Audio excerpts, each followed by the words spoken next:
Convidamos para o assento regimental o representante do Ministério Público no Tribunal Paulista, o excelentíssimo Procurador Regional Eleitoral, Dr. André de Carvalho Ramos.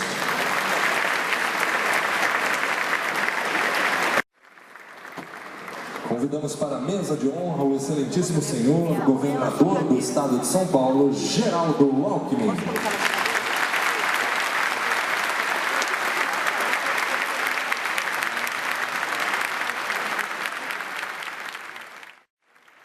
Prestigiam ainda este evento as seguintes autoridades: excelentíssimo senhor deputado federal Jair Bolsonaro, excelentíssimo senhor deputado federal João Melo, excelentíssimo senhor comandante militar do Sudeste, general do Exército João Camilo Pires de Campos, excelentíssimo senhor presidente da Câmara Municipal de São Paulo, vereador José Américo Ascencio Dias, excelentíssimo senhor presidente do Tribunal Regional Federal da Terceira Região, desembargador federal Fábio Prieto de Souza,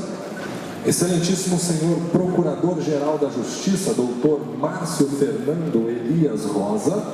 excelentíssimo senhor presidente do Tribunal de Justiça Militar, juiz-presidente Paulo Adib Cassebe, excelentíssima senhora vice-presidente e presidente eleita do Tribunal de Contas do Estado, conselheira Cristiana de Castro Moraes,